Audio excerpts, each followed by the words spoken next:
Hello friends, இந்த சிம்பிளிஃபிகேஷனை பாருங்கள்.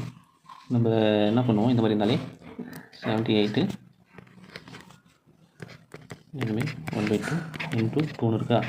நம்ம என்ன பண்ணுவோம், 2 அடிச்சுட்டு 78/1 78ன்னு நம்ம ஆன்சர் எழுதிடுவோம். ஆனால் அப்படி பண்ணாக்கா ஆன்சர் தப்பு தான் வரும். என்ன பண்ணோன்னா, இந்த இடத்துல கேசிஎஃப் ரூல் தான், அந்த ரூலை அப்ளை பண்ணுங்கள். கேசிஎஃப்னா 78 இருக்கா. கேனா கீப், சினா சேஞ்ச், எஃப்னா ஃப்ளிப்பு. இப்போது கீப்னா அந்த 78 அப்படியே வச்சிங்க. இங்கே சேஞ்சுனா இந்த டிவிஷன் சைனை ப்ராடக்டாக மாற்றுங்க. அப்போது இன்ட்டுங்களா.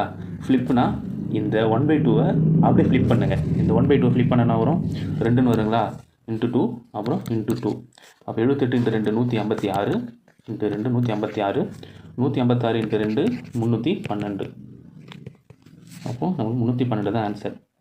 இது நீங்கள் இப்படியே போட்டிங்கன்னா 78/1/2 × 2 அப்படி 2 அடித்து போட்டிங்கன்னா கண்டிப்பாக ஆன்சர் தப்பு தான் வரும். நமக்கு அந்த ஆப்ஷனுமே வச்சுருப்பாங்க. இந்த ஆன்சர் வரக்கூடாது. ஓகேங்களா. இந்த கேசிஎஃப் ரூலை இந்த இடத்துல மட்டும் அப்ளை பண்ணுங்கள். இந்த மாதிரி டிவிஷன் வந்தால் மட்டும் கேசிஎஃப் ரூலை அப்ளை பண்ணுங்கள். அப்போ தான் ஆன்சர் கரெக்டாக வரும். ஓகேங்களா friends. Okay friends, thank you so much. உங்களுக்கு வேணும்னா சேனலை சப்ஸ்கிரைப் பண்ணி சப்போர்ட் பண்ணுங்கள் ஃப்ரெண்ட்ஸ். தேங்க்யூ.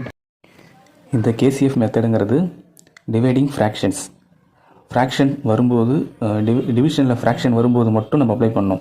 வேறு அந்த இடத்துல யூஸ் பண்ணணும். அந்த கேசிஎஃப் மெத்தடை நமக்கு அந்த இடத்துல யூஸ் பண்ண மட்டும்தான் நமக்கு எக்ஸாக்ட் வேல்யூ கிடைக்கும். நம்ம ஃப்ராக்ஷன் டிவிஷனில் வந்ததுன்னா